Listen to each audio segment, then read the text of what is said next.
So before we get started, we're here to do some begging.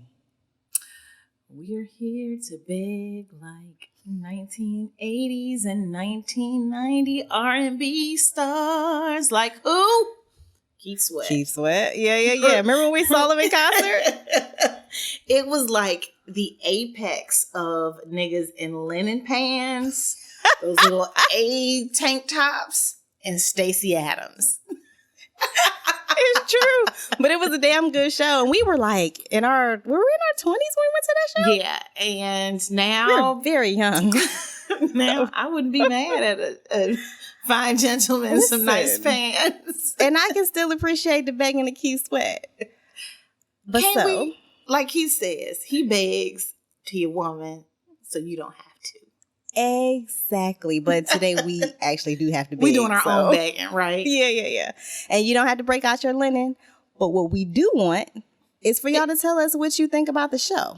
Yeah. So it sounds like work. I promise it does. But it's painless. All you're going to do is head to theturnaonpodcast.com/survey and answer a few questions. It will help us give you more of what you love. Yes, help us help you. Yeah. Do we have on the survey, is one of the questions, do you guys enjoy Erica singing? That is not one of the questions on the survey. I feel like it should be. I feel like it should be, but whatever. Just, if y'all give us a few minutes of your time, you can help us give you more of the show that you love. And all you got to do is head to theturnaonpodcast.com/survey. Yes, please and thank you. Okay, so let's start the show. All right.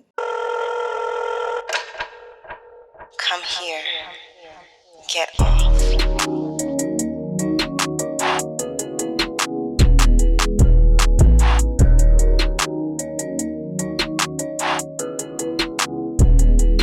Hey y'all, so welcome to this week's episode of Turn On. Today we are reading Be Mine, an interracial poly-romance novella written by Savannah J. Frierson in 2020. So sit back, relax, get your wine, get your weed, and get your whatever you need. And enjoy.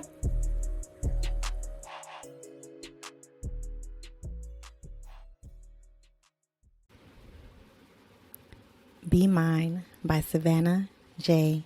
Frierson. Why haven't y'all kissed me yet?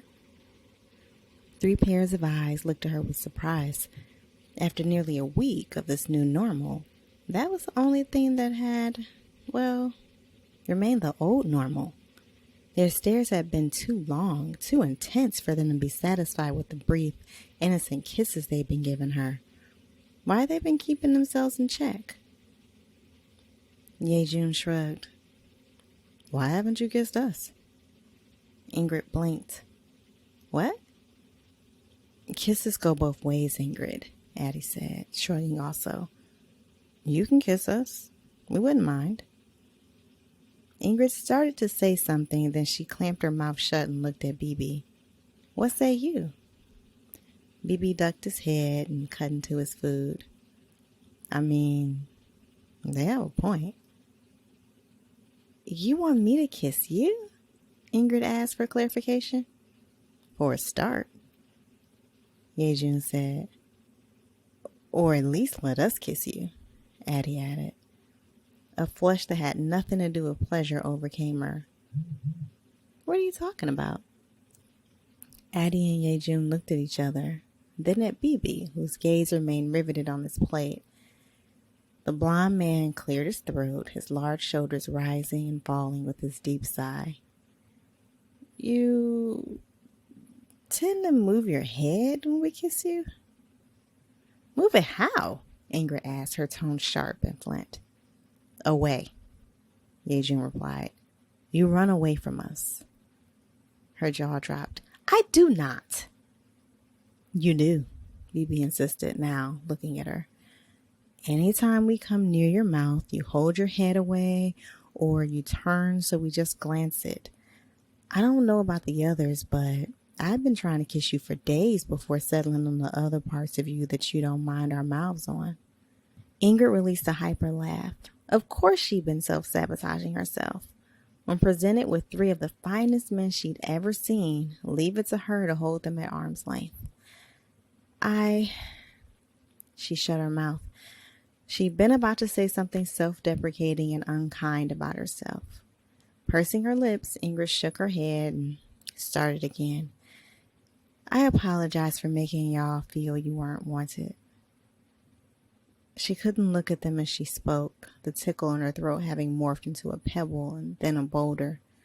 The plate in her vision began to blur, and she stood quickly. The chair groaned across the hardwood floor. Ingrid, I gotta go to the bathroom. Excuse me, she said, unsure if her words were audible for the tears that were threatening. She rushed into the downstairs powder room and shut the door, locking it for good measure. This was the second time she fled into a bathroom because of them. She'd been so sure she tossed her doubts aside, but apparently they boomeranged right back without her really noticing. The porcelain of the sink was cool in her palms as she braced herself on it. She let a few of her tears slip out before taking several slow, deep breaths and shoving the rest back inside. She was resisting the very thing she asked for and was on autopilot as she did it. Did she think a shoe was going to drop? That they see her, realize how woefully inexperienced she was, and change their minds? Once she opened the door over a week ago, telling Addie she wanted him to be her Valentine, all three had walked right in with confident strides. She was the one still hovering at the frame, poking her head in without fully committing, fully trusting that this was something she could have, deserved to have. The clinking of dishes being cleared from the table filtered through the door, and she sighed again. She needed to put one foot in front of the other like a big girl and stop tripping. What she wanted was right there for her to grasp, and all she had to do was reach out and claim it. Standing, Ingrid squared her shoulders and looked at her reflection in the mirror. No, she wasn't the greatest beauty, and maybe she carried more weight than health charts said she should, but not one man in this house had ever made her feel less than beautiful, desired, and wanted. That self-talk track she recorded and replayed in her subconscious had served its purpose when men she didn't want or didn't want her had entered her life. But they weren't here anymore. In this present, everything was mutual. She could do no less than honor that. Singing I'm Coming Out in her head, Ingrid left the powder room. All three men stood at attention when she came into view. Hey, Yejun said, caution clear in his voice. He stepped forward, but just the one step, his hand reaching out to her. She went to him, sliding his arm around her waist. May I kiss you? He swallowed, his Adam's apple bobbing. His hand squeezed her waist. Yeah. He cleared his throat, his voice having come out higher and hoarser than he'd intended.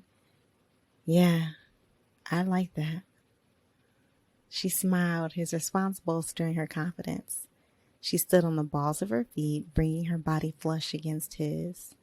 He was firm and so warm, just like he'd been when he cuddled her during her cycle. Biting her bottom lip, Ingrid slid her fingers up his neck, feeling his pulse increase until she cradled his jaw. Yejun closed his eyes, his lips parting at the sensation of her touch. Ingrid guided his head down so his mouth brushed hers. She pursed her lips to increase the pressure, and he returned it. Yejun didn't take over, letting her direct the intensity and tempo of this first kiss. She kept it light, the feel of his soft lips on hers so exquisitely sweet. She broke the kiss and looked at him through her eyelashes. Was that okay? He smiled softly and bent his head, giving her his answer in the form of another kiss. This one wasn't gentle or hesitant. Yejun knew exactly what to do with his lips, how much pressure to apply, how raw her mouth should feel by the end of it, how wet she should be. Oh, how very wet. He only gave her a touch of tongue before drawing back. Ingrid clung to him because her knees had lost all their strength. His smile transformed from sweet to smug. Was that okay? He parroted, knowing damn well it went beyond the adjective. Ingrid hid her face in his shoulder, feeling him chuckle at her expense, then squeeze her with a strong hug. That was amazing, he ultimately said. I should swat you from keeping that from me all this time. She smiled into his shoulder. You just want to watch my ass jiggle. Baby, watching you walk away is the most bittersweet experience of my life, he said, and she laughed outright, stepping away from him. She clasped her hands in front of her demurely because she wasn't sure what else to do. Thank you for letting me kiss you, she said. Anytime, Yejun said, and I'm serious about that. Feeling her cheeks flame, she looked over at Addie and BB. They both gazed at her with hunger in their eyes that made her breathless. Nevertheless, she recognized her desire was larger than her nerves, and she arched an eyebrow at them. Would either of you like kisses? Addie brushed right by BB before the man could say anything, took her face in his wide hands, and brought their mouths together. He was taller than Yejun by a couple of inches, so she had to strain her neck longer to reach, but Ingrid didn't mind. His thumbs were gentle as they stroked her cheeks in the same slow tempo of his kiss. He wasn't aggressive, no tongues entered the fray, but he coaxed her mouth to move against his with gentle nibbles and tugs. He wanted her as a participant, not a mere recipient, and she let go of her worries of awkwardness and followed his expert lead. When the kiss finally ended, Ingrid felt dazed, his woodsy scent overpowering. She also felt a zing of triumph that Addie's hands trembled and his breathing was unsteady. We're going to have to do this again, Addie said, his voice raspy. Ingrid smiled shyly. I knew you'd be a good kisser with those lips. Whew. Addie laughed and tugged her own bottom lip with his teeth. Same here. Can't believe we haven't done this until just now. We wasted so much time. You really did, Ingrid said, then looked around Addie to BB. Your turn, I suppose, if you want one. I do, BB said, but he surprised her by walking by and going to the living room. After sharing a confused look with Addie and Yejun, she also entered the living room where BB was sitting on a couch and patting his thighs. I'm too tall, and the kind of kiss I want to give you wouldn't work. Aw, shit, Yejun exclaimed, clapping and sitting down in the armchair. Gonna lay one on our girl. BB blushed and gave Yejun a patient look. Logistically, sitting is better. You gonna wait to sit every time you want to kiss her? Addie teased. BB frowned, his growing self-consciousness evident, and Ingrid glared at the other two before sitting on his lap. She cupped his cheek in her hand and made him look at her. Ignore them, she said, loud enough for him and the others to hear. They're just mad you were able to give me an orgasm by kissing my elbow. The ribbing abruptly stopped, and BB's shyness transformed into a smug smile. I like giving you an orgasm, BB said, sliding a hand along her hip and waist. Even though I didn't mean to, I just like kissing you. And I like receiving it, Ingrid said, feeling more comfortable to admit that. And I liked you kissing me too. I'd like for us to do it again, on the mouth this time. BB's smile was so sweet that she couldn't help but hug him. He held her close, her body trembling as he nuzzled her neck and jaw. She turned her head and kissed the evening growth of his cheek. Then they both moved so their lips could meet. He was the least assertive of the three, giving her the confidence to take what she learned from Yejun and Addie and use it on him. He squeezed her side as her mouth traveled around his, as her teeth nibbled his lips. However, BB didn't remain passive for long, and by the time they ended the kiss, Ingrid realized she was reclining against the couch's arm with BB hovering above her, breathing like he'd just run a marathon. The thrill thrumming inside her made her giggle, and she caressed his cheek. You're an eager one. He shook his head and started to pull away, but her hand tightened around his jaw. I'm sorry. No, she countered, liking how red and swollen his lips were, how blown his pupils were, all because of her. It feels good to know you desire me. He turned his face to kiss her palm, but his eyes remained locked on hers. For a long time now, BB said. Now that I can touch you, I'm greedy. A pair of hands settled on her shoulders and she looked above her to see Addie's face. We all are. She looked around, but she didn't see Yejun. Where's... Jumping the gun, most likely, Addie said with an exasperated sigh. Ingrid frowned. What do you mean? She heard thumping, indicating someone coming down the stairs. Yejun stopped in front of the television, breathing more heavily than normal. Bedroom's ready? Ingrid's eyes widened and Yejun's face colored at her obviously shocked expression. I mean, if you are.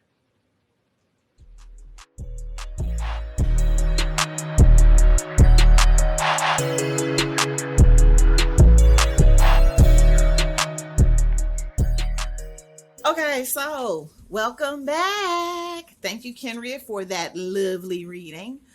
So look. Baby. This book, yo.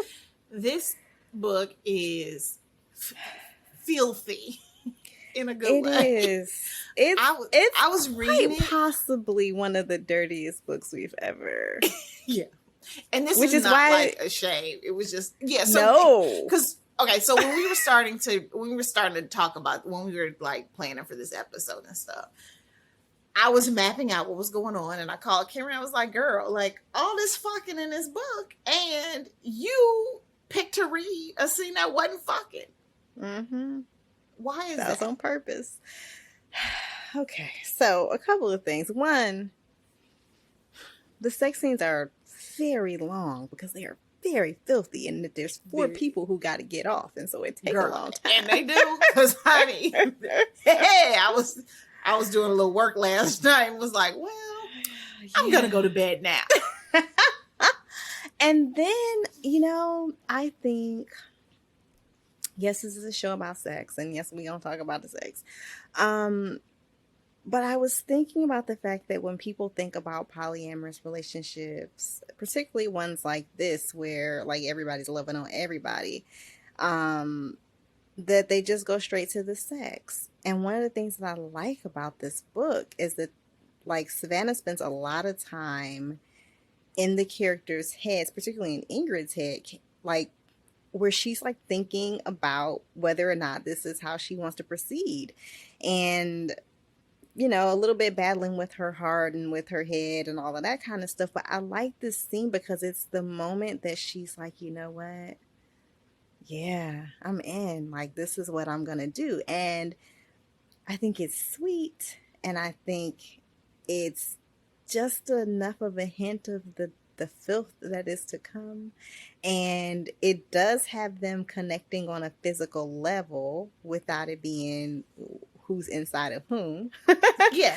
And I like that it was a prelude to that. Yeah. Because... And then, so, sitting here reading really filthy stuff is not always that easy with an audience. No, like this always takes me back to that one story that we actually ended up scrapping. From our original pilot. Yeah, it was like, ooh, do it. Ooh. And I kept laughing. It was a lot. I was like, you know what? Nah. Let's not do this one. Actually, Tia Williams said, she was like, writing erotic is difficult because in the wrong hands, done improperly, it's either like cheesy or very icky. So, and this is neither cheesy nor icky. And yeah. I just thought it would be nice to give folks the sweet before, because we talk about it all the time how sex is not just penetration, that there's things that come before, and that's what this was. And now we want y'all to get this book and read this book and get into the filth. This is the intimate bits of it, but yeah, girl.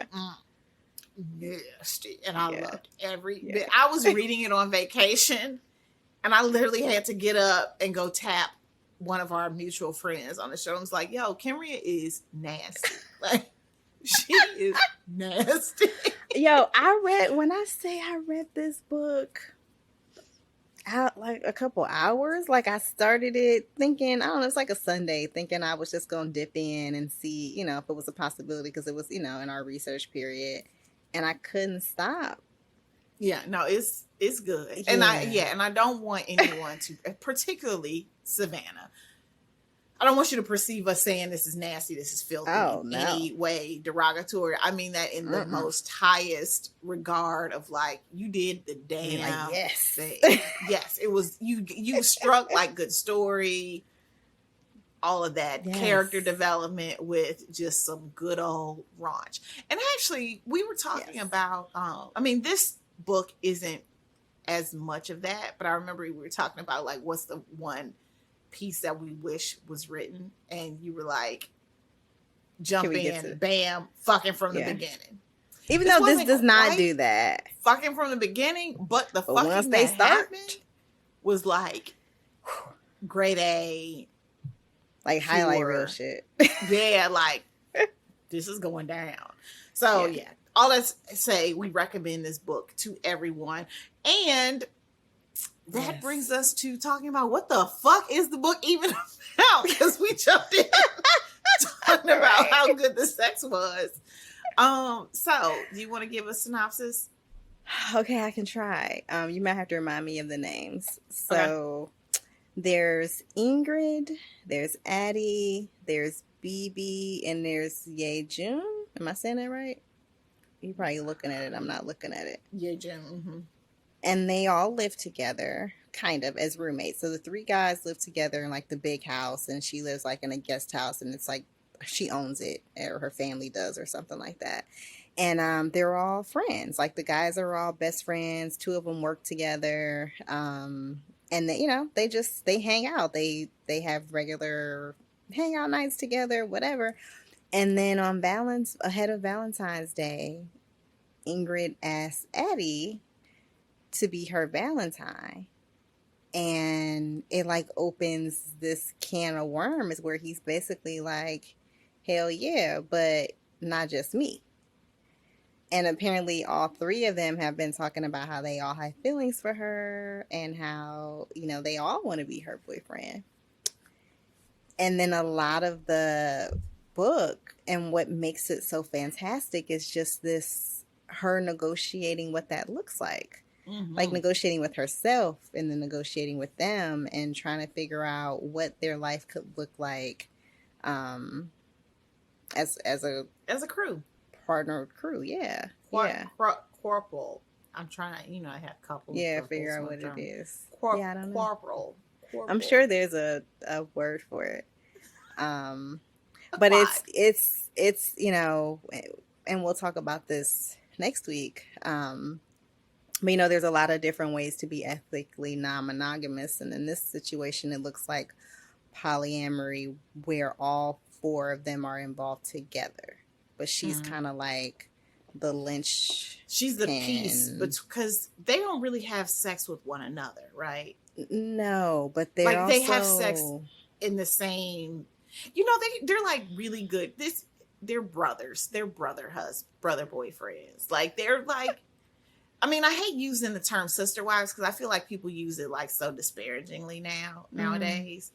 But they're really, like, you can tell that they're like good friends. They're brothers. They, Yeah, but when I think of, and again, obviously I'm not in this type of relationship, but it's not as if like, each of them, like she does have her individual relationships with all three of them, but they also, because they're all best friends, they have an emotional relationship, even if they're not, although they're all having sex together, they're not like penetrating each other or anything like that. But they're all in a relationship together, but she is like the piece that they all pivot around. Yeah. Girl, I would love to be the center of anybody's universe. The center of a universe like that. I'm lying.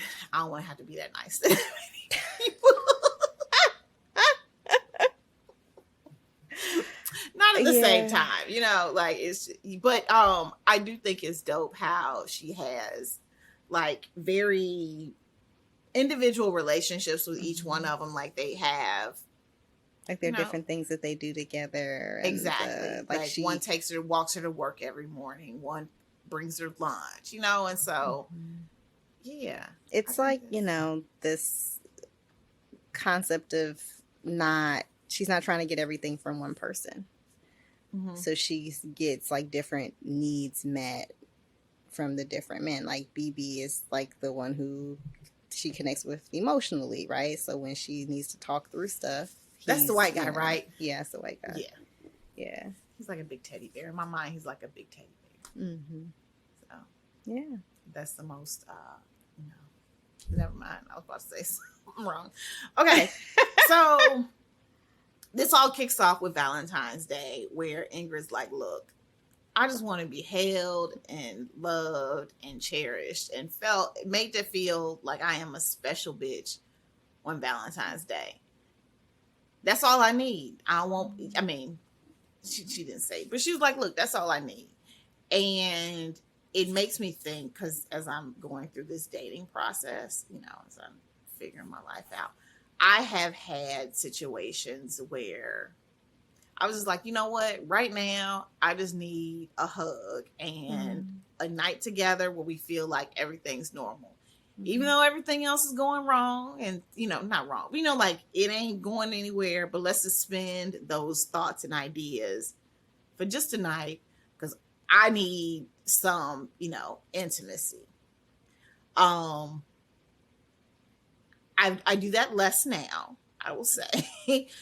Well, you know what? No, let me not even say I'll do that less now. I actually do it more now because I am more honest about what's going. You know, like I'm more honest. I got my nails done. I can't tell. I see. I think I do it more now because I'm more honest about like where I am, the situation at hand, who I'm dealing with, all of that. And it's actually pretty damn dope. I'm not saying that I do it a lot, but I definitely, in the past, before I kind of became sober, relationship sober, I would do that and not be like, I'd be like, oh, this is trash. It's not going anywhere, but we're going to play house for a weekend because that's what I want to do. And then by like Saturday morning, I'm like, we're going to make this work, you know? Whereas now I'm like, look, this ain't going nowhere. We know it's not going anywhere, but we want to snuggle. So let's just snuggle. And, you know, when it's all over with. But I like that Ingrid started out by saying, this is what I want. This is what I need. But I do think that she was selling herself short in this situation. And that's why. And, you know, and so even when she initially asked, Addie, when she asked Addie, you know, I be trying to, my good Midwestern tongue, I be trying to make things more difficult than it is. When she asked Addie about it, and he was just like, wait, what? Like, he was like, bitch, you selling yourself short. But she took it as like a rejection. Like it was a rejection. And he was like, nah, bitch, come on back. He's like, no, we got a proposal for you. You had a whole kit and caboodle. Yeah. Have you done that in relationships, either knowingly or looking back unknowingly? Sold myself short? No, not sell yourself short. Like suspend all reality for the sake of getting what I need. Yes, if what I needed was to be fucking codependent and This reminds me, we were in a pool on Saturday and I was like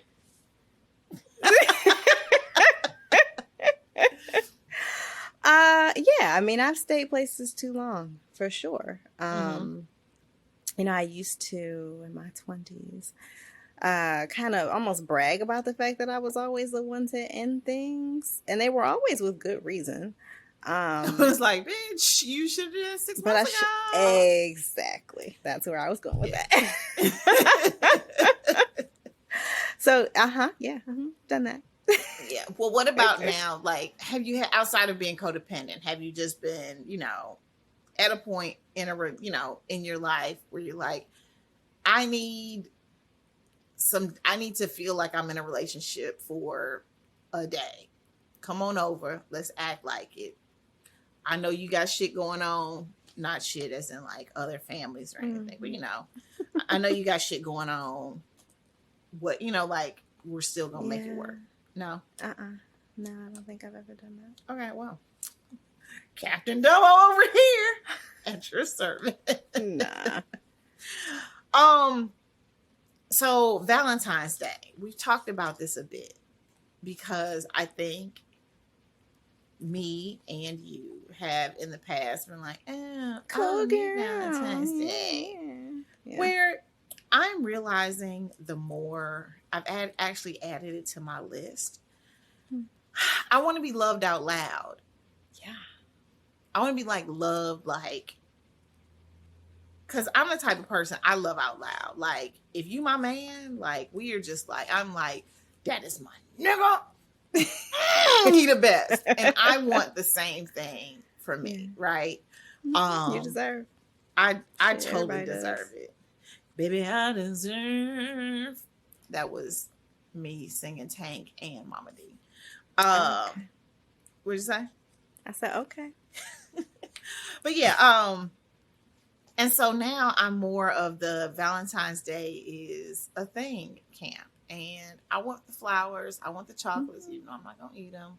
I want a dinner. I want some fancy shit, I mean, you get Valentine's Day with your current partner, right?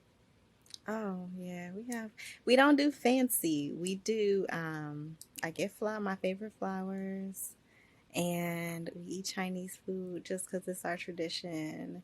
And he buys my favorite pie, which is expensive as hell and has to be pre-ordered. And I'll be showing up the next day. Like, you got some of that Valentine's pie.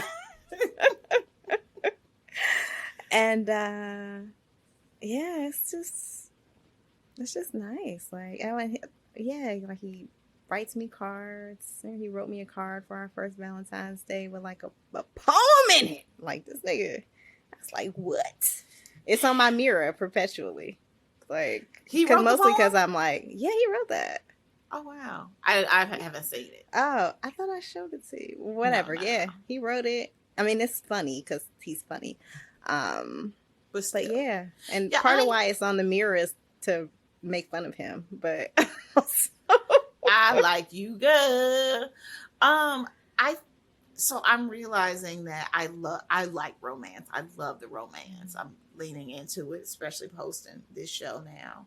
I'm leaning into loving the romance and the tradition and, customs that relationships have. I went on a date recently and this guy brought flowers. Mm-hmm. And it was very like... It's sweet. It was sweet, like, I don't get flowers off. I mean, well, I do, but, not like that. Like, only reason I get flowers off is because a bitch been in and out of the hospital and surgeries and things. But, I send you flowers sometimes. You do. That don't have to do with you being in the hospital. I know, but I ain't trying to fuck you, so. Okay. Yeah, but, it was just so sweet to, like, get flowers and, like, be doted on. It was just like so dope. It's a nice feeling. Yeah, it's weird. Initially, it was weird. I had to like kind of get past the. Now what do I do? But it's like, no, this is beautiful. Thank you. Exactly. Thank you. Put them in water. Have you had a memorable Valentine's Day? Either amazing or horrible. Or both. I've had both. Okay. Give me a high and give me a low. So memorable have just been all the ones with my current partner. We just Yeah. All right. I mean, and they follow exactly what I just like. Champagne. Well, I can't drink anymore, but Chinese food every time, and we get our pie. One of the things I love about him is that he likes traditions as much as I do. Mm-hmm. So, like, we have created all these traditions for all of these things, like for his birthday, for my birthday, for my kid's birthday, for Valentine's Day, for I Christmas. love traditions, like, and I don't. It's just something about. I guess it's the type A-ness in me where I want to know like what's gonna happen, yeah, and how can we like riff on this, So okay, it's comforting, and it's it gives you something to look forward to. Like, I don't know, and then we can build on them and do additional things, or like change them up. Like for his first birthday, not too long after we met, I baked him like my cake, like that cake that everybody like, yeah. Mm-hmm. And but then for his birthday this last year, I made what I had come to find out was his favorite cake, which I'd never even seen him eat before. But I found a recipe. I made that shit from scratch. What kind of cake is and it was, he likes Boston cream pie.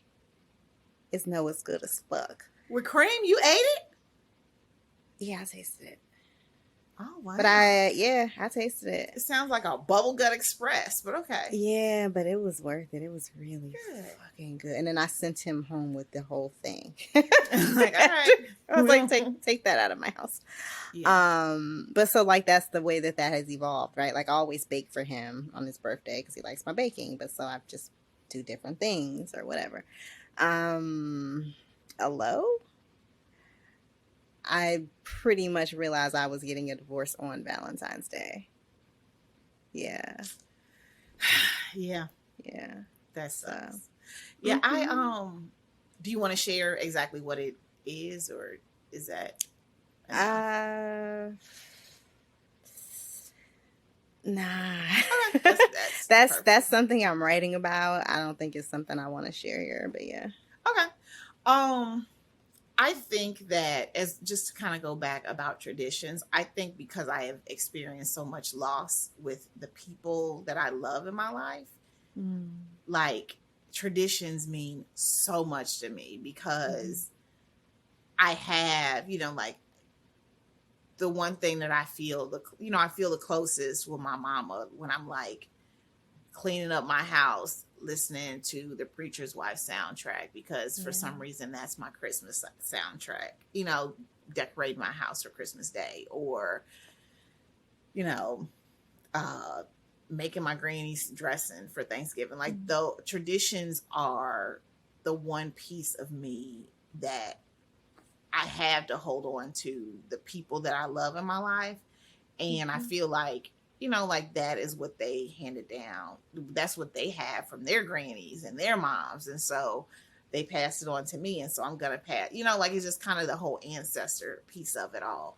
I like them in relationships also because, like that's my love. I guess, your familial love is the first type of love, and it transfers on to relationships. Like I love Valentine's Day. When we were little, and I try to do this with my son, but when we were little, my mom would always we wake up Valentine's morning and there'd be a balloon, card, and candy for each of us. Even when we were going through I'm about to start crying. Even when we were going through some of our hardest times, like we always had a Valentine's Day card, then with conversation hearts and a balloon and maybe a stuffed animal. So I guess that's why it feels so good to me. Yeah. And for a long time I was like, I ain't doing Valentine's Day. I don't have to do Valentine's Day. No, now I want all the shit. I want flowers. Good. I want candy. I want all of that. I actually went on a first date on Valentine's Day. We didn't realize that it was Valentine's Day though. That's funny. We couldn't get reservations. We was like, what the fuck? And we was like, oh, shit. It's that day. It's Valentine's Day. It's interesting. I think, I know for me, the whole I'm too cool for Valentine's Day really came out of not really wanting to be vulnerable, right? You don't want to, for me, I didn't want to make this big deal out of this thing with this person who was perhaps not making a big deal out of me. Mm-hmm. And I didn't want to expose that by pushing. So it was easier for me to say that I didn't care, to not make plans, even when I was in relationships, because, you know, better to just shut the fuck up and not have it be made entirely clear that this is not what I wanted to not be big, not take up too much space, you know? Mm-hmm. Yeah. I'm now like, look, I like it. I want it all. I want it big. And if you can't even fucking scrape up enough energy to entertain me on that bullshit, you ain't for me. Because I'm going to scrape up energy to entertain you on a fucking NBA draft or whatever the fuck them people do with baseballs and things. So, yeah. Like, if you can't give me that energy, then I don't want it. That's right. Okay, so my Valentine's Day date. It was actually interesting because, like, you know, we had just been talking and, you know, getting to know each other, and it was like, I'm free this day, you free this day. You don't have your kid, I don't have my kid. We're gonna get together. And then as we were trying to like make plans, we were like, oh fuck, that's Valentine's Day. So we ended up like ordering food and hanging out, and it was a good, you know, it was a good situation. I decided not to, you know, like, this is literally our first date, so I'm not gonna put that pressure on you. Also, I had gotten flowers delivered from somebody else earlier that day. But, you know, I'm not going to put that kind of pressure on you. But I do also think that, you know, in a new relationship, Valentine's Day is always a little, if you're not dicey, if you're not talking, you know, because you don't know how much to spend on a gift, you know, especially if this is like your first holiday together. Yeah, I'm thinking we don't really do gifts. It's funny, we were trying to think about it when we leading up to Valentine's Day this year. We were like, wait, do we do gifts? I mean, shit, y'all Christmas and birthday gifts be fucking yeah. And then we do random gifts, but and then we were like, oh, we don't do Valentine's Day gifts, and so we're like, okay, because we never did whatever, bitch. We didn't do them for the first one, and so we just whatever. But also Valentine's Day falls smack in between his birthday and mine. So Happy it's like, Valentine's Day. It's a lot. Every day is a 14. Basically. Girl, I'm literally having a fun. Do you see my face? I'm like sweating. I'm having hot flash as we speak. Where's your little fan thing? Girl, it's whatever. It's fine. We don't need the noise, but it's all good.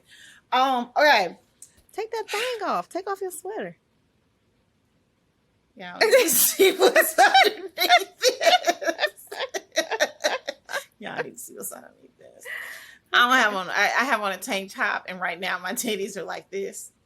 Like, one's on floor 3, the other one's on floor 5.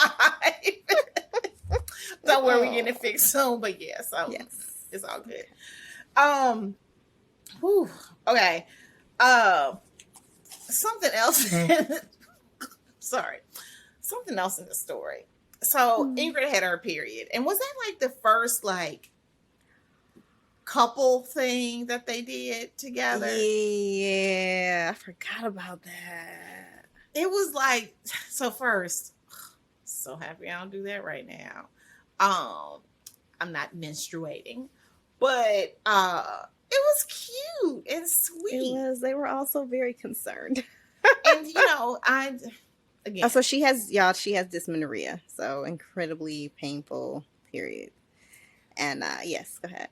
Yeah, someone knows what that's all about. Yeah, it's not great. You know, as I get more in touch with myself, I need that kind of energy. I want you to, if I'm not feeling well, I need you to woo me. Like, give me all the, I'm tired of being strong and resilient and all that shit. I want to lay in bed in a puddle, have you rub my belly, feed me soup, all that shit. Because I say this, because I would do the same thing for you. Mm-hmm. I might cuss you out when I walk out the room. Like this, okay, all it is a splinter in his finger. But, you know, I think it's sweet. And I thought that was like really sweet. Because one, periods can suck. Yeah. You know, I'm trying to, as a part of like the work that I'm doing, I'm trying to work on how to reframe menstruating. And yeah, I'm trying to reframe that, so I don't want to, you know, be completely like, it's the pits, because I mean, Because for some people it's not. Yeah. And for some people it is, and not because it physically is, but because they've like made it that, you know, like they've given it that energy, you know, in their head. But then also for some people it's because of it's a body dysphoria issue as well. Oh, because yeah, and so people who menstruate, yeah. Yeah, I'm not trying to, I was going to get to that. Because, you know, I recognize that, like, that shit is painful. Watching you go through it, watching my sister go through it, like, I know that it is fucking horrible. And so, I think I think it was really nice that her boyfriends, like, honored her going through this and babied her and gave her all the things that she needed, you know. I was talking to this intuitive, and we were talking about periods, and she was saying that, you know, she had 2 daughters and they would all come on their cycle around the same time. She was like, and my husband just knew to leave us alone. She was like, short of like moving out of the house for that time, he did, because it became like a ritual. She said it became a ritual in her home where her and her daughters gave their bodies everything that it wanted, needed, and craved in that period, because it was honoring it for what it was going through.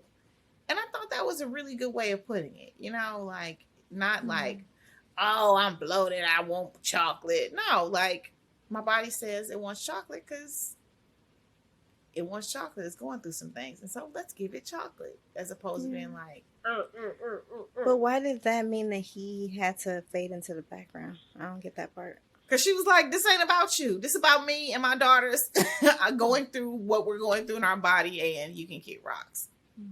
Let's center. She was talking about more like centering herself and her womanhood and all of that, and telling her husband, kick rocks. It ain't about you. So, yeah. And as someone who no longer periods, but watches my close friend go through it, I thought that that little whole scene and situation was just so sweet. Yeah. Oh, also, can we give a shout out to their living situation? Oh, that she has her own little house? She has her own little she shed in the back, and then they have the house, and she like lives with them. She wants to get away. But she gets to go to her she shed. Yeah. But she needs to, like, if I'm going to have 3 boyfriends, I'm going to need my own space. Yeah, honestly, that shit sounds exhausting. I kind of having 3 boyfriends. Fuck yeah. I don't want to be nice to 3 people. Yeah, I want to be nice to one person all the time, but you gotta be nice to me all the time. Yeah, I mean, yeah. For me, it's not even necessarily about being like. I don't have a lot of time, and in past relationships, you know, men have tried to make me feel guilty about the fact that I work a lot and have other things going on that don't involve them. That's obviously not an issue now. My partner works just as much as I do, but we also set up at your daughter's desk to do so. Right next to me, exactly. And so it works for us because we both are on the same workaholic wavelength, which is, you know, not healthy, but whatever. But we're also good at telling each other that, hey, put that shit down and come in. Yeah, because y'all good at checking each other. Like, now, if only you took your own advice. So I'm glad that he has you to give whatever. You get what I'm saying? Yeah. But the idea of having to navigate that with three different people, I know me, and I know that I would always feel like I was stretched a bit too thin, and like I wasn't giving anybody enough of what they deserved, just because I've got so many things going on all the time. And then you add on like my health and being tired all the fucking, like, I fall asleep on this nigga every day. I don't know how I would. Yeah, I don't know. It would feel daunting for me. I never understood the whole I don't have time to date, or I don't have time to, until I, like, in this period in my life, you really gotta be like doing some like sparkly shit for me to be like, okay, I'm a, disconnect. I mean, we just having this conversation moments ago. You make time for what you want, but Yes, for sure. I'm not trying to want three people. But Yeah. I I wouldn't want it to feel like something that felt like work, not like something I'm working at, because that's really, relationships require energy and intention. But I wouldn't want it to feel like, okay, let's, now let me make sure I'm giving this person the time that they need. Yeah. But on the other side of the coin, I guess you make the relationship what it is. What you all want it to be, right? Yeah. So maybe with one partner, it is we see each other quarterly because that's all we have for one another. But it's that's what works. So right. Yeah. Again, to each his own. You like it, I love it. Build the relationships that work for you. Yes. Except for now, every time I hear you like it, I love it, I just hear says a Black woman who neither likes nor loves it. Yeah, but this time I do most like of the time that's true. This time I do like and love it. Okay. On to the girl. They were kissing. Like, they were kissing a lot. Oh, yeah, you don't like kissing. Read. I'm like, why are you freaking out? Okay. In that scene you read, they were doing a lot of kissing. I literally have kissing, ick.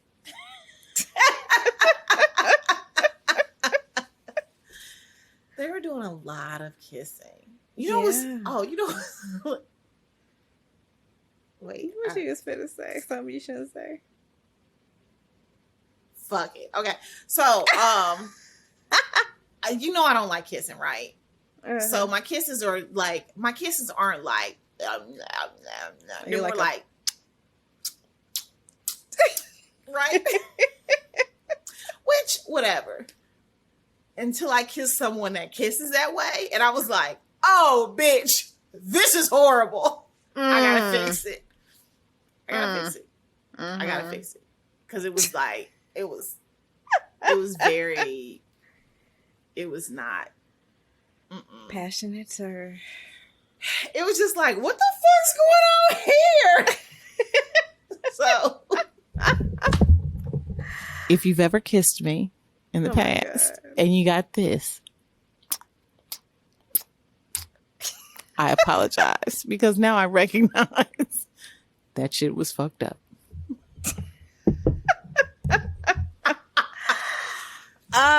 Yeah, it's funny. My partner will not admit that he doesn't like kissing, but I know that he doesn't like it as much as I do. So he totally kisses me just because I want to kiss, but it's definitely not on his list of like favorite shit. So the thing is, like, I like kisses. I like snuggling. Like, I'm realizing that one of my love languages is physical. You know what? Fuck it. I like all the love languages, but I like physical touch. I love, like, laying in the bed, holding hands, kissing, just lots of kisses on your face. If you have a bald head, I will just kiss that little noggin to death. But like in the mouth, like, it's just really weird.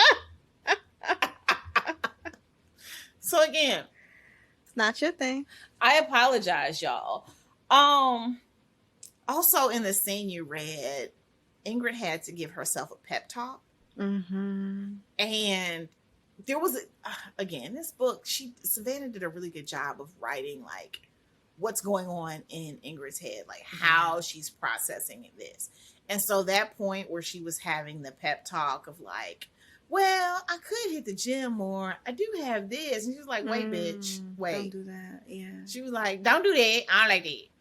She said, she was like, ain't nobody got no problem with this. So why the fuck do I have a problem with this? You know, and sometimes you need to have that outside reminder to remind yourself of like, you a bad bitch. Keep it going. I had to burn. I was trying to mute it. I mean, you did successfully mute it, but also your face looked like you burped. So that's a little Details. That's a little fun. That is more incentive. I was about to say excursion. Yes. More incentive for you to watch us on YouTube. Yes. To see Erica burp. Yeah. Oh, okay. Also, the consent that was written in this scene was just so darn cute. I was like, would you like? Yes, I would like. Ooh, I like that. Would you like? I just, these young kids these days, it's just so adorable. This also, how old are they supposed to be? I don't know. I just talk about it. I feel like an old lady sitting on the porch. This reminds me about, I was watching House Party. And there was a scene where they were talking about, you got a Jimmy hat, you got a prophylactic. Yeah. Prophylactic. Good Midwestern tongue. Anyway, and it just like reminded me of how like in the 90s and early 2000s, there was lots of conversation around writing condoms into movie scenes, or like it was a part Wrapping of the story. Very much, yeah. I mean, granted, he did say backstage underage, but he also said the J, the I, the M, the N, the Y, yo. Yeah, but they I don't need a cancel body each bag. other out. Lord have mercy. Okay, but yeah, so God. But I like how I feel like now we're seeing a lot more consent written into stories, to show how it's done without it being weird or like awkward. Or It's just, if anything, it's more like, because I am a verbal bitch. I need you to tell me how good this pussy is while you in it. So I also need you to tell me you cannot wait to kiss me. Do you want me to kiss you? Yes, I want you to kiss me. How hard do you want me to kiss you? So I feel it in my pussy. I don't know if that's how it happens.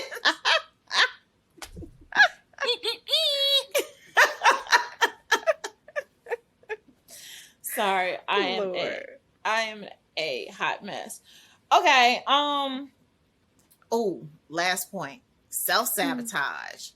When they were talking about the kissing, I can't remember exactly who it was, but they were talking to Ingrid, and they were like, I was like, would you like to kiss me?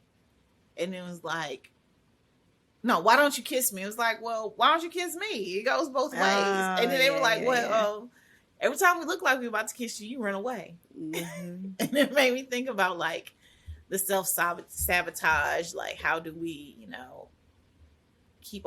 how do we shoot ourselves in our foot running from things? Did you ever do that? Or yeah.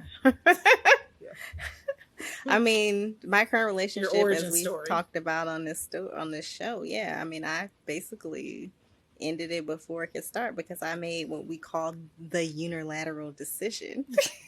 Is that like the term for it? Yes, capital letters. Yeah, when we refer to it, that is how we refer to it. The unilateral decision that I made. Yeah, I mean, thank God it didn't stick. That we were still hanging out, lying to ourselves, talking about we was just friends who hung out every fucking day. R.I.P. Bismarcky. Oh yeah. Now I don't know what I'm going to entitle this episode. Anyway, we'll get to that. later? Just well, okay. Because they start out as friends. Happy Valentine's Day. Or we could do, we could. Oh, baby, you. I think we're going to do just a friend. Just as a, R.I.P. I think that works. I'm sorry, y'all totally in on the production call schedule right now, but it's okay. Yeah. But also shows y'all when we recorded this. Just a couple days ago. Yeah. Yeah. Okay, so I think that's all I've got. You got anything else? Just for our more gentle listeners out there, don't be afraid to read this just because we said it's filthy. Yeah, don't be afraid. It's a good book, and it's a fantastic book. It's well written, and it's part of a series. So after I finished this one, I downloaded the second one, and I read that the same day. It's incredibly well written. The characters are super well developed. They all have their own very distinct personalities and quirks and motivations, and it just, everybody feels realistic. Like, and you care about these people. Getting in Ingrid's head was like the best part to me. Like being able to kind of, because if you are not exposed to polyamorous relationships, then, because this would be considered polyamorous, right? Because it's like a legit relationship. Okay.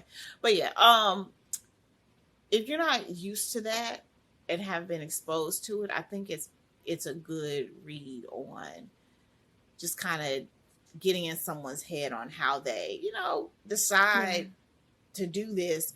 Also recognizing that we live in the fucking world we live in where motherfuckers are judgy than a motherfucker. So don't be hesitant to read it. Yeah, and the other thing I would say, when I saw the subtitle, which is like something like interracial, whatever, I don't really read those books. Yeah, we don't. Not on purpose. It's not that. Yeah, this book is just there's no fetishizing. There's no. It's almost like they just happen to. Even with Ingrid being a little thick girl, like, it's not like a big deal. Yeah, it's just, Yeah, there's no after school. Yeah. And that's why I told him, you're gonna love this fupa. None of that. Exactly. There's none of that. And at the same time, I'm trying to remember honestly if it was in this book or the second book, but there's no they don't act like race doesn't exist. You know what I mean? Like, it's not as if race doesn't. It's in this book. It's at the end of this one. Yeah. Okay. Yeah, so it's not, they like don't live in some world where race doesn't exist. They talk about it very, matter of factly in the way that we all do. Yeah, because it's always weird. It's not fetishized, right? Which I can't fucking do at all.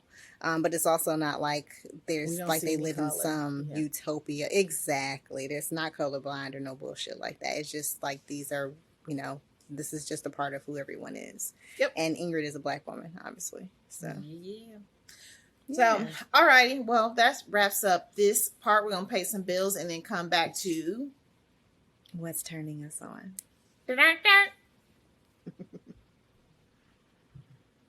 Hey, y'all. Today's a great day to start your own podcast.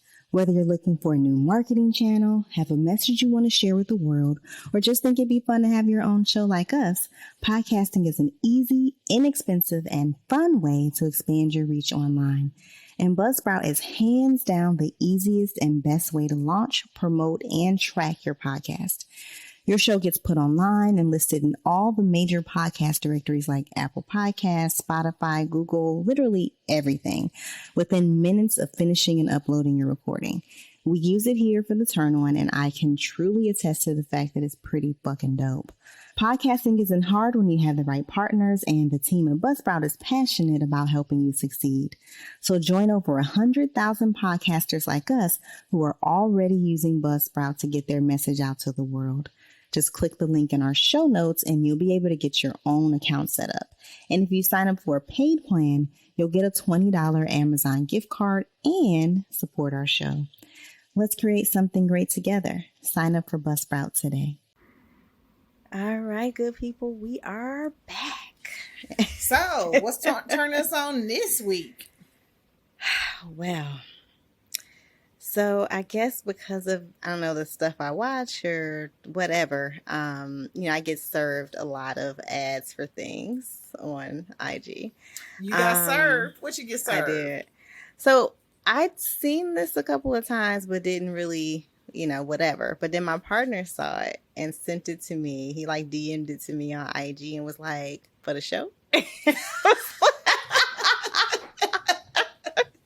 so helpful. Reason you had no idea what it looked like in the package. Okay. I wasn't the one who opened it, and I never put it back because whatever.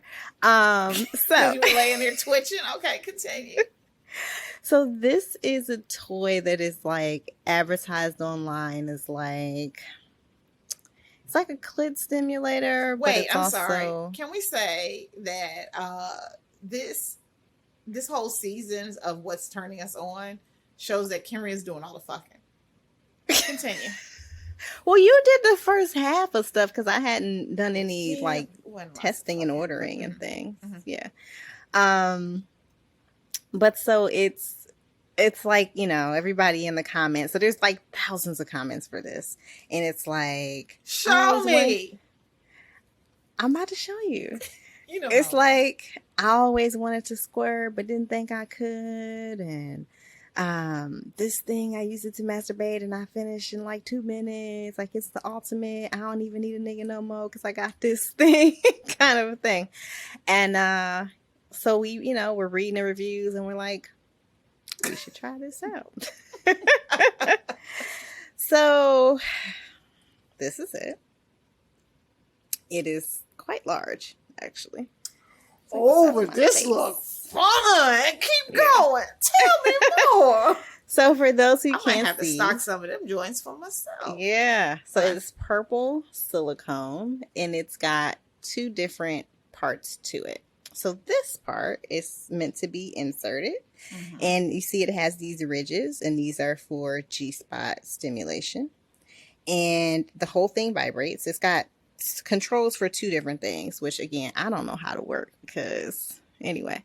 So one of the buttons makes it vibrate, and the other button operates this part, which is, it's like a little circular part. Suction. And it's, yes.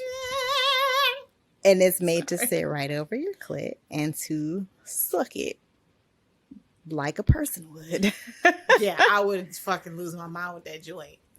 Yeah, so we have used it as a foreplay kind of a thing. So there wouldn't be no afterplay with that joint. Well, so we use it, like he watches while I use it and he helps me position it, and then I finish in 2 minutes fucking flat, and then we keep going because it's fast. The one time that and then we keep moving, and then I tend to keep coming, so it's nice. The last time we used it, though, I don't know if I didn't have a position right. Huh? No, not yet, but it's coming. But I it's so fast. I don't even. You got to keep going. That's the thing. Yeah, and feel like it's too sensitive. So the last time we did it, that's what I was gonna say. I don't know if I didn't have a position quite. I didn't come fast enough, and it basically, or maybe it was just turned up too high because your clip was like, no. I was numb. Yeah, I was numb by the time I was like, take this out. So then when we went to continue, it was hard for me to even finish because it had numb my clit. So all that to say, listen to your body. With great power comes great responsibility. Yes. So don't turn that shit up too high. 2 out of 3 times I came damn near instantaneously. Shit is ridiculous because it is doing all the things all at once. And I don't know if y'all can see the scale of quite how large it is, but it's a decent size for a toy that's inserted. Like she's like I'm doing a makeup tutorial, and showing it's spices. And it's covering like damn near from my wrist to my middle fingertip. Yeah, it's pretty large. Larger than it's good. Yeah, so we'll put a link to the show notes. It's good for solo play. It's good for partner play. It's good for whatever kind of play you would like to do. Yeah. Okay. Try it out. Mm-hmm. All right. Well, that wraps it up. That wraps up this week's episode of Turn On. These are your two favorite hosts, Erica, Killa, two hoes, making it clap. Hey. Bye. This episode was produced by us, Kenrya and Erica, and edited by Ballistic. The theme music is from Brazy. Hit subscribe right now in your favorite podcast app and at youtube.com/The Turn On Podcast so you'll never miss an episode. Then follow us on Twitter at The Turn On Pod and Instagram at The Turn On Podcast. And you can find links to books, transcripts, guest info, what's turning us on, and other fun stuff at theturnonpodcast.com. And don't forget to email us at theturnonpodcast@gmail.com with your book recommendations and your pressing sex and related questions. And you can support the show by leaving us a 5-star review, buying some merch, or becoming a patron of the show. Just head to theturnonpodcast.com to make that happen. Thanks for listening, and we'll see you soon. Holla.